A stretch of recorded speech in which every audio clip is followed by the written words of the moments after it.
Welcome, children, I welcome you all in online computer science class. This is part 3 of chapter number 12, tuples. So let's start with fresh topic of tuples. So topic is tuple functions and methods. Python also offers many built-in function and method for tuple manipulation. You have already worked with one such method, that is len function. So len means length of the tuple. So this method returns the length of the tuple, that is the count of elements in the tuple. So len and tuple pass as an argument tuple. For example, employee is an variable. In that, John 10,024 sales. 4 elements are there. Okay, so what you have to do, you have to write len and pass employee variable. So automatically it counts number of elements in that tuple, that is 4. Okay. Now next is max function. This method returns the element from the tuple having the maximum value. So what you have to do, again, like suppose let's take another example. Tuple is passed in that. So suppose x is the variable, you are giving 2, 4, 14, such kind of values. So if you are saying that max of x, so what you are going to have, you are going to have 14 as a answer, because among all these elements 14 is the maximum one. Then next is min function. This method returns the element from the tuple having the minimum value. Okay, so in the same manner, tp1 is a variable name. In that, the group of elements are there. So find the minimum value inside this tp1. So among that, 10 is the minimum value. So now let's see this example. This particular example, tp12 is a variable. In that you are having Karan as an element, then you are having Zubin, then you are having Zara, then you are having Anna. So you are having strings inside this tuple. So what is the minimum value in this tuple? So the name which is starting with ascending order of alphabetical, like A is the minimum one. Okay, so alphabetical order we check which is the minimum one. Now if we use max here, so alphabetically Z comes at the end. So Z is the name which start with Z comes in that. Now when we are having string, then we are going to check according to the alphabetical order. If we want minimum, so we have to check from the left to right side, A, B, C, in this manner. And when we want to find the maximum, so we have to move from right to left side. Okay, now let's move to the next is sum. Sum function takes the tuple sequence and returns the sum of elements of the tuple. For sum to work, the tuple must have numeric elements. So for sum, we need numeric values, so that this sum function add all the values and give you the perfect output. For example, suppose well is a variable here. In that we are having tuple 27, 34, 25, 40. Now what we are doing, this sum well. Okay, now what output you are going to have? 27, 34, 25, 40.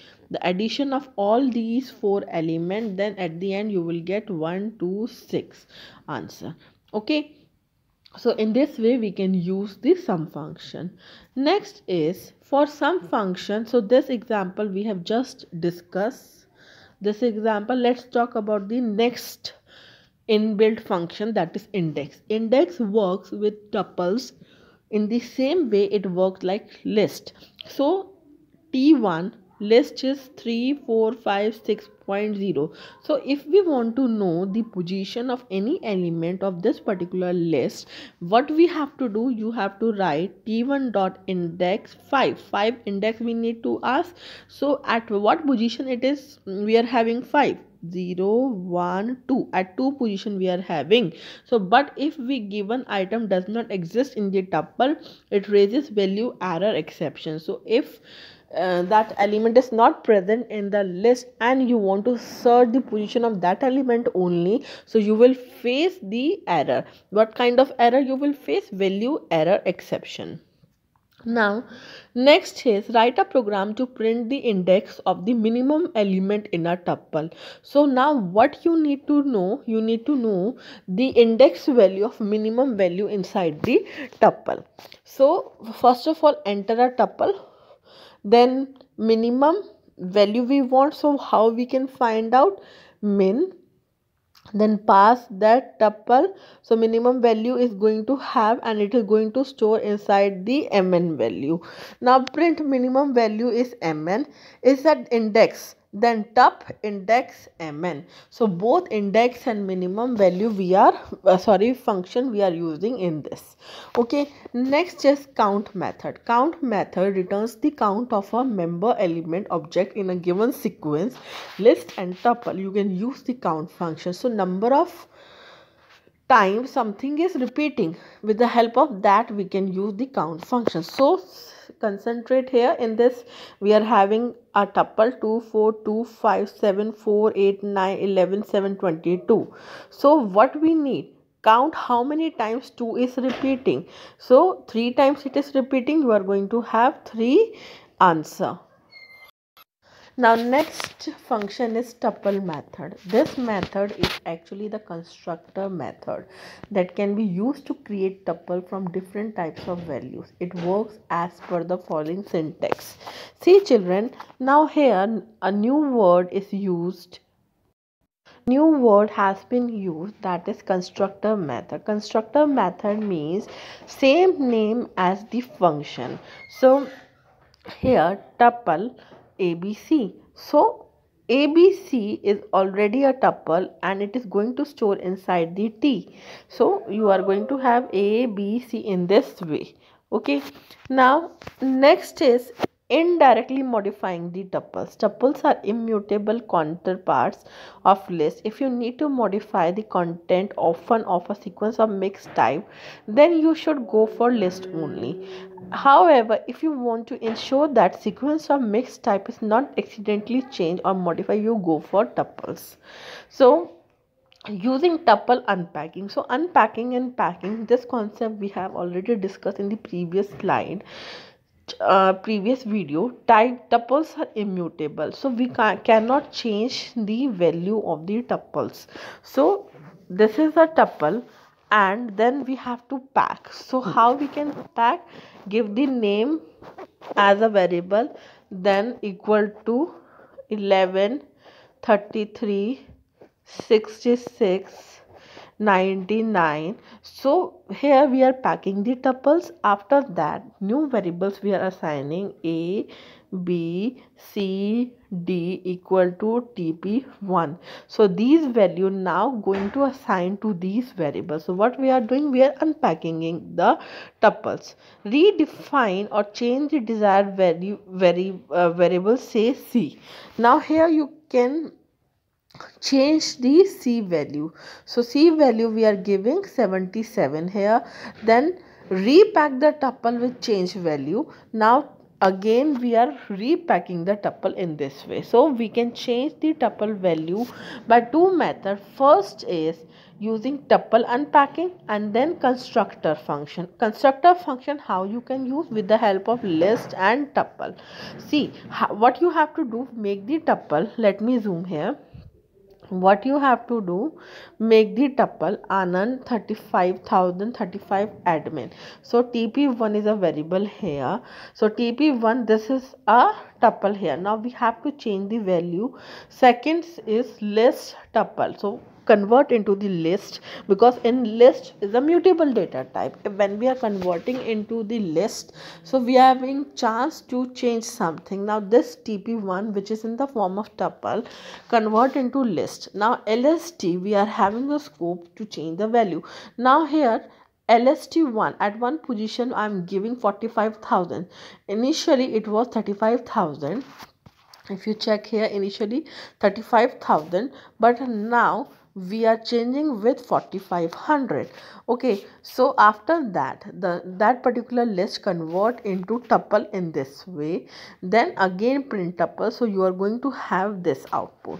Okay, so we can do changes in tuple also, but by different methods. Okay, now a tuple T1 stored this where its second last element is mistype. Write a program to correct its second last element. Now in this also we need to do some changes. So how we can do changes? So we are using here constructor method. So this is your list, this is your tuple. This tuple is going to convert into list, and TV1 is form. Now this TV1 minus 2 position, we are giving 41 value. After that, that particular list, this TV1 convert into tuple. It means we are packing into a tuple TV T1. So modified tuple is T1 here. Okay. Now next is nested tuples. Nested tuples mean tuple inside the tuple. So in this way nested tuple looks like. So this is your outer tuple, inside that internal tuples are there. So this is a way of nested tuple to represent tuple in a form of nested form. Okay, now function for nested tuples. Nested tuples, we are having function len, count and index. So how we can use that? Let me zoom. So this is your tuple TP2. In that you are having 1, then you are having one more tuple, then 5, then 6, 7. So length of TP2. What is the length of TP2? How we count? 1 is 1, then 2, 3 and 4. In this way we basically count. Then what is the index of 5? Index of 5 means, see, this is your basic tuple. We need to know the index of 5 elements. So 0, 1, 2. So 2 will be your answer. Now TP2 index 6, 7. 6, 7. What is the index of 6, 7? So give the name. So 0, 1, 2, 3. Index of 6 and 7 is 3. Okay. Now TP2 count 3. How many times 3 is repeating? So individual we don't have any 3 here, so we are going to have 2, because 3 is present inside this tuple. In the master tuple there is no 3. Okay, so here you will get 0. Now count the 5. How many times 5 is repeating? So if we are talking about the master tuple, this tuple, 5 is there. How many times it is coming? It is coming 1 time. Okay, understand this few concepts. Then we are having function that work for nested tuple having only tuples as element, max and min. Okay, now how we can check max? Then TP3 we are having 2 elements, 1 and 2. Okay, TP4 you are having 1, 2, 3 elements. Then minimum value on TP3 minimum value, what we are having? 2, 3, 4. Minimum value at TP4. In this minimum value you are having 1 and 2. Maximum value in TP3. Maximum value is 4, 5, 6. Maximum value of TP4. This. So in this way you can find the solution. Function that do not work for nested tuple, that is sum. For nested tuple sum do not works. Okay. Now with this this chapter has been finished, children. I hope you all are able to understand each and every topic very carefully. This is very small chapter like list. So in the next video we are going to start new chapter number 13, dictionary. I hope everything is clear to you. Sai Ram.